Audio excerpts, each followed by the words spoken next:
Okay guys, it's me Imad. So today in this video tutorial we will learn about how to use a simple DC motor within the simulide simulator. So how we can do that? First of all, we will search for our DC motor inside the search components bar, and here we write DC motor and we got our motor here. We will click on it and drag it out here. After this has been done, obviously we need one battery for it. So we will take our battery. Okay, so this is our battery, and we will take our push button or switch. So we will just write switch here, and we can drag a simple switch. This is our switch. So now you can see that this is our battery, this is our motor.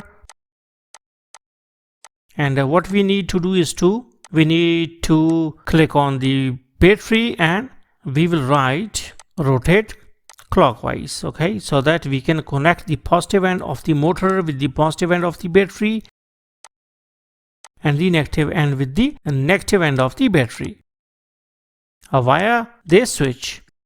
So first we will see that what is the voltage. So they said it's 5 volt and 60 rpm. So now we will go and we will connect it like this.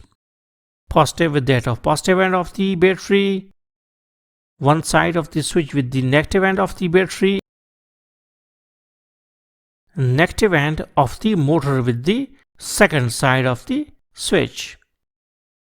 So that is that the switch is in between or is in series between battery and between this DC motor. So all the things are connected in series.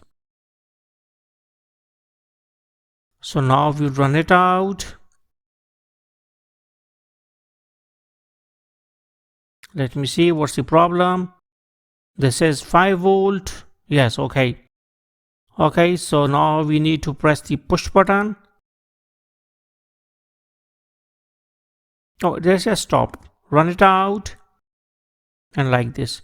Now you can see that our motor is moving, okay, with 60 rpm. Means that it is rotating at 60 revolutions per minute speed.